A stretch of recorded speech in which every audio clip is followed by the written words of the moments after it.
नमस्कार साथियों, आप सभी का आपके अपने YouTube channel today current information पर स्वागत है। दोस्तों, आज इस वीडियो में हम चर्चा करेंगे बीएसटीसी फर्स्ट ईयर का जो एग्ज़ाम फॉर्म है वो हम मोबाइल से किस प्रकार से भर सकते हैं और जो डॉक्यूमेंट है वो भी किस प्रकार से स्कैन करके इसके अंदर जो फिल कर सकते हैं। जो संपूर्ण जानकारी है वो इस वीडियो में जानने वाले हैं। तो दोस्तों, बने रहिए वीडियो के अंत तक और चैनल पर पहली बार आए तो चैनल को सब्सक्राइब जरूर कर लीजिएगा ताकि आपको शिक्षा विभाग से जुड़ी हर एक ऑथेंटिक इन्फॉर्मेशन आप तक सबसे पहले पहुंच सकें। और हमारे Telegram group today current information को भी ज्वाइन जरूर करिएगा, जिसकी लिंक डिस्क्रिप्शन में दे रखी है, ताकि वो आपको जो पेपर कटिंग वगैरह पीडीएफ हो वहाँ पर आपको मिल सके। तो चलिए दोस्तों, शुरू करते हैं आज के हमारे इस वीडियो को और जानते हैं संपूर्ण प्रोसेस। तो सबसे पहले हमें गूगल या क्रोम ब्राउज़र को ओपन करके जो शाला दर्पण परीडीएलएड वेबसाइट है उसको सर्च करना है। सर्च करने के बाद जो हम वेबसाइट को खोलेंगे तो इस प्रकार से हमारे सामने ये वेबसाइट ओपन होगी। तो इसमें हमें जो स्टूडेंट का आपको यह पैनल दिखाई दे रहा है, इस पर आपको क्लिक करना है। जैसे ही आप इस पर क्लिक करोगे तो आपके सामने जो नया फॉर्मेट है वो इस प्रकार से खुल करके आ जाएगा। यहाँ पर आपको उपयोगकर्ता का नाम, पासवर्ड, कैप्चा कोड यहाँ पर भरोगे और लॉगिन करना है। उपयोगकर्ता आईडी जो है आपने इंटर्नशिप के दौरान जो आईडी बनाई गई है वही पासवर्ड और आईडी यहाँ पर लॉगिन होंगी। तो यहाँ से लॉगिन करने के बाद हमारे पास नया फॉर्मेट है खुल करके आ जाएगा। इस प्रकार का जो नया फॉर्मेट जो सामान्य जानकारी है वो हमारे सामने आ जाएगी। तो इसमें आने के बाद यहाँ पर जो 3 डॉट्स दिखाई दे रहे हैं ये इस पर क्लिक करना है। जैसे इस पर क्लिक करेंगे तो हमारे सामने जो नया फॉर्मेट है वो ऐसे खुल करके आ जाएगा। तो इसमें आ जाएगा तो एक तो दिखाई दे रहा है कैंडिडेट और एक दिखा रहा है एग्ज़ाम एक्टिविटी। तो एग्ज़ाम एक्टिविटी पर आपको क्लिक करना है। इस पर क्लिक करोगे तो आपके सामने ये परीडीएलएड एप्लीकेशन ये खुलेगा। तो यहाँ पर हम क्लिक करेंगे तो क्लिक करते ही हमारे सामने जो नया फॉर्मेट है वो पूरा फॉर्म है वो खुल करके आ जाएगा। तो इसमें जो आपसे जानकारी पूछी गई है वो फिल करना है। जैसे यहाँ पर पहला जो ऑप्शन दे रखा है यहाँ पर काउंसलिंग सीरियल नंबर या परीडीएलएड रजिस्ट्रेशन नंबर। तो यहाँ पर काउंसलिंग सीरियल नंबर कौन से होंगे, जो हमने एग्ज़ाम दिया था परी बीएसटीसी का उस दौरान जो हमारी रेफरेंस आईडी बनी थी वही यहाँ पर फिल करना है। जैसे किसी की हो गई REDE, ये तो सभी की सेम होगी। फिर उसके बाद की संख्याएं हैं, जैसे किसी की 1678 हो गई या 1679 हो गई या फिर 6400 हो गई, ऐसे करके जो संख्या है यहाँ पर वो यहाँ पर फिल करनी। तो जो RED है उसको छोड़ करके जो अतिरिक्त संख्या हैं वो यहाँ पर आपको फिल करना है, क्योंकि इसमें जो संख्या है वो 10 ही आएगी। इसके अतिरिक्त जो संपूर्ण संख्या है वो पूरी नहीं आएगी। और इसमें अगर आपको प्रॉब्लम आए तो आप अपनी कॉलेज से संपर्क कर सकते हैं। इससे आगे का ऑप्शन जो यहाँ पर दे रखा है बाकी की कैन जो भरी आएगी। और फिर जन्म तिथि है वो यहाँ पर आपको अपनी सही भरना है। फिर मीडियम परीक्षा का जो माध्यम है वो आपको कैसे भरना है, हिंदी का जो हिंदी भर देंगे और इंग्लिश वाले इंग्लिश भर देंगे। तो हम यहाँ पर हिंदी भरेंगे।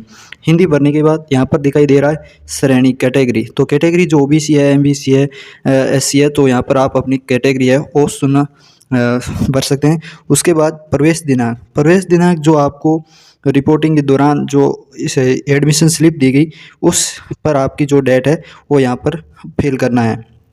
फिर आपकी ईमेल आईडी हो जाएगी। ईमेल आईडी के बाद जो आपका एड्रेस है परमानेंट वो एड्रेस यहाँ पर फिल करना है। फिर राज्य राजस्थान हो जाएगा। डिस्ट्रिक्ट जिस डिस्ट्रिक्ट से आप हैं वो आपका अपना ज़िला यहाँ पर फिल करना है। फिर पिन कोड अपने डिस्ट्रिक्ट का। फिर उसके बाद सेव एंड नेक्स्ट पर आपको क्लिक करना है। जैसे ही इस पर आप क्लिक करेंगे तो आपके सामने इस प्रकार का जो नया ऑप्शन है वो खुल करके आ जाएगा, यानी क्वालिफिकेशन डिटेल्स। आपकी जो क्वालिफिकेशन है, जो योग्यता है यहाँ पर आपको पूछी जाएगी। तो यहाँ पर पहले हमें क्या करना है, सेकेंडरी लेवल यानी 10वीं की जो मार्कशीट की अंक तालिका है वो यहाँ पर भरना है। तो एग्ज़ाम लेवल हो जाएगा सेकेंडरी। फिर name of exam second exam हो जाएगा। फिर टाइप कौन सा है, आप रेगुलर थे या प्राइवेट, तो रेगुलर हो जाएगा। रेगुलर थे रेगुलर और प्राइवेट कर देंगे। और बोर्ड का नाम RBSE है तो RBSE, CBSE है CBSE, जो आपका बोर्ड का नाम है वो यहाँ पर 10th की मार्कशीट के अंदर वो भरना है। फिर आपने जो 10th है वो कब पास की वो यहाँ पर आपको डेट बताना है। डेट बताने के बाद जो ऑप्शनल सब्जेक्ट हैं वो 10th में अपने आप ही यहाँ पर भर जाएंगे। और जो मैक्सिमम मार्क्स थे वो कितने थे, तो 600 मार्क्स का पेपर था 10th के अंदर, तो 600 मार्क्स हो जाएगा। और CBSE हैं तो उसके अलग होंगे, पर यहाँ पर 600 हो जाएगा। और आपने जो 10वीं के अंदर परीक्षा दी उसमें आपके यहाँ कितने आए आगे यहाँ पर आपको फिल करना है। जैसे इस पर क्लिक करोगे तो आपके सामने नया फॉर्मेट आ जाएगा 12th लेवल का। तो 12th लेवल का वैसे ही भरना जिस प्रकार से हमने 10वीं की मार्कशीट भरी है, उसमें भरने के बाद जो 10वीं जो हमारा ऑप्शनल सब्जेक्ट होंगे वो यहाँ पर आ जाएगा। 3 तो जो हमारे सब्जेक्ट लिए होते हैं 12th के अंदर वो हो जाएंगे, और चौथा आपका ऑप्शनल सब्जेक्ट है वो यहाँ पर आपको चूज़ करना है। जैसे किसी ने संस्कृत साहित्य कर लिया, राजस्थान साहित्य कर लिया, वो यहाँ पर फिल करना है। फिर आपके जो नंबर हैं वो मार्क्स में से कितने आ रहे हैं वो हो जाएगा। फिर तीसरा ऑप्शन यहाँ पर आ रहा है, इसको आपको कुछ नहीं करना है, सीधा छोड़ करके आगे सेव एंड नेक्स्ट पर क्लिक करना है। जैसे इस पर क्लिक करोगे तो आपके सामने जो नया फॉर्म है वो इस प्रकार से फॉर्मेट आ जाएगा, यानी सब्जेक्ट सिलेक्शन। जो हमारे परीक्षा प्रथम वर्ष के जो पेपर होंगे वो यहाँ पर आ जाएंगे।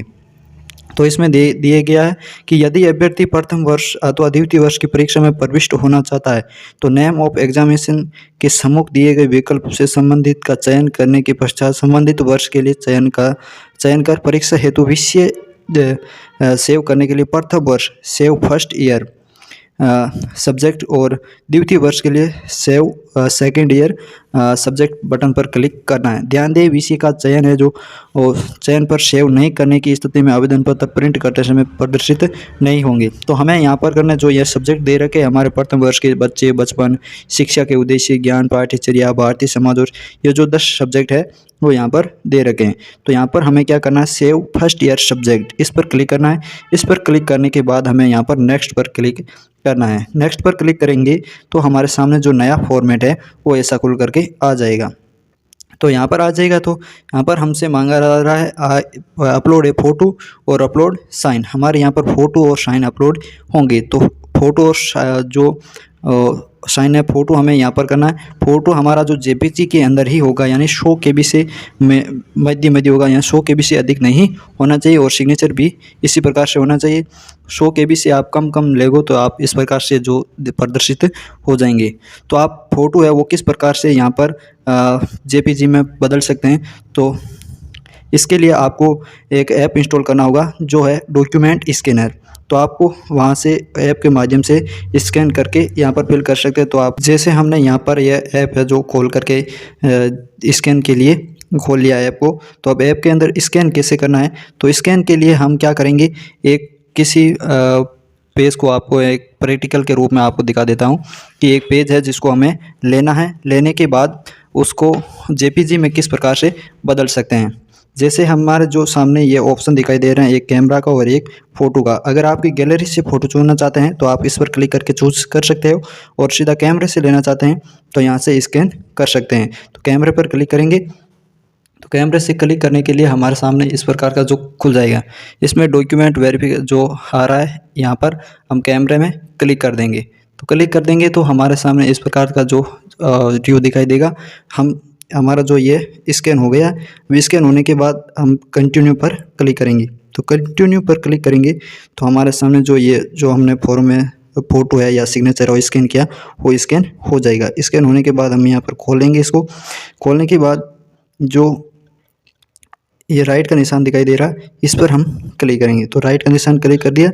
अब हमें क्या करना है, यहाँ पर फिर से राइट का निशान जो दिखाई दे रहा है इस राइट के निशान पर हम क्लिक करेंगे। तो यहाँ राइट से क्लिक करते ही हमारा जो फ़ोटो है वो सेव हो जाएगा। तो सेव होने के बाद अब हम इसको जेपीजी में या पीडीएफ में किस प्रकार से बदल सकते हैं। तो जेपीजी के लिए ये जो सेव ऑप्शन दिखाई दे रहा है यहाँ पर जो सेव का ये, तो इस पर हमें क्लिक करना है। तो यहाँ पर हम क्लिक करेंगे तो जो सेव का ऑप्शन है वो इस प्रकार से दिखाई देगा। तो यहाँ पर आपको 2 फॉर्मेट दिखाई दे रहे हैं, एक तो पीडीएफ और एक जेपीजी। तो जेपीजी पर क्लिक करेंगे तो यहाँ पर जेपीजी में परिवर्तित हो जाएगा, और पीडीएफ के लिए पीडीएफ में हो जाएगा।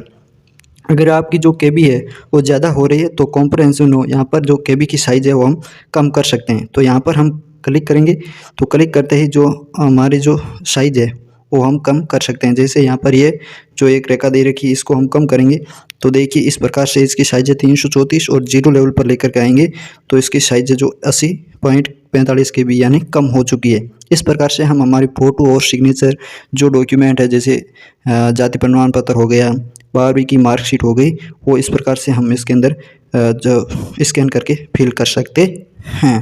फिल करने के बाद जो हमारा इस प्रकार से जो फॉर्मेट ओपन हो जाएगा और ऐप की लिंक है वो डिस्क्रिप्शन में आपको दे दी जाएगी। आप ऐप इंस्टॉल करके यहाँ स्कैन के माध्यम से आप अपना जो फॉर्म है वो भर सकते हैं। ये जो फ़ोटो और सिग्नेचर अपलोड होने के बाद आपको सेव एंड नेक्स्ट पर क्लिक करना है।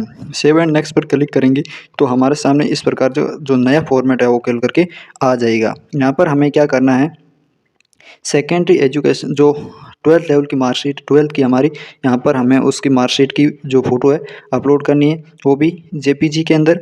और कास्ट सर्टिफिकेट जो हमारा जाति प्रमाण पत्र है, इसकी हमारी जो होगी वो पीडीएफ है यहाँ पर होगी, जो 100 केबी से 50 केबी से लेकर के 200 केबी तक होनी चाहिए।